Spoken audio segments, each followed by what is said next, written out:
संगीताची डिग्री जर तुम्हाला घ्यायची असेल तर संगीताचा डिग्री घेण्यासाठी तुम्हाला तब्बल किती वर्ष लागतात? 7 वर्ष लागतात.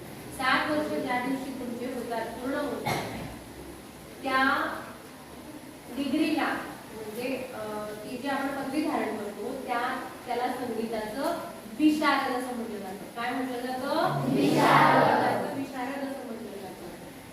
मात्र इतर तुम्ही शिक्षण म्हणजे कुठलंही शिक्षण कमी किंवा जास्त असं नसतं. प्रत्येकाचं जे शिक्षण आहे हे उत्तमच असतं. मात्र बघा तुम्ही इतर डिग्र्यांचा जर तुम्ही विचार केला तर त्या हार्डली 2 वर्ष 3 वर्ष 5 वर्षामध्ये संपतात. मात्र संगीत ही एकमेव डिग्री अशी आहे की ज्याच्यामध्ये तुम्हाला 7 वर्षाची आराधना करावी लागते.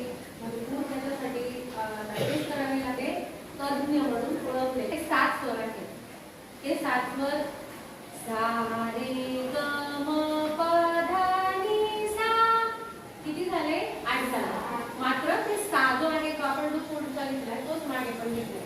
प्रॉपर जर काय लागलं तर सा रे ग म प ध नि सा, बरोबर? 7 स्वर 5 सा रे ग म प ध नि. ह्या स्वराने क्रमाक्रमाने स्वरांची उंची वाढत जाण्याच्या क्रियेला काय म्हटलं जातं? आरोह. काय म्हटलं जातं? आरोह. जसं गणितामध्ये चढता क्रम असतो गाण्यात यांचा अंकांचा चढता क्रम असतो, त्या पद्धतीने स्वरांचा सुद्धा क्रम संगीतामध्ये असतो. त्याला काय म्हटलं जातं? आरोह. क्रमाक्रमाने स्वरांची उंची वाढत जाण्याच्या क्रियेला आरोह असे म्हणतात.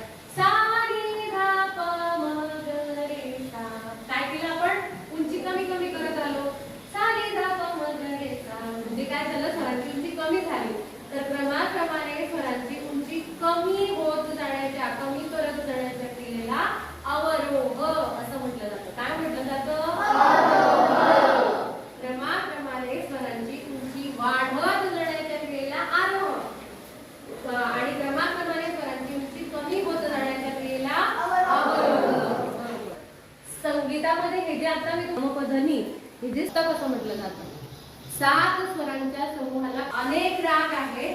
त्या निव्वळ हजारोनी राग आहेत. किती राग आहेत? हजारोनी राग आहेत. मात्र 7 स्वर जे आहेत याच्यावरतीच ते खेळवले जातात. बघा तुम्ही कुठल्याही गाणं घ्या, कुठल्याही एका गाण्याचं नोटेशन घ्या, सा रे ग म प ध नि यांच्या पलीकडे एखादा स्वर वेगळा काहीतरी सापडला असं होणार नाही. या 7 स्वरांवरती सगळी राग मला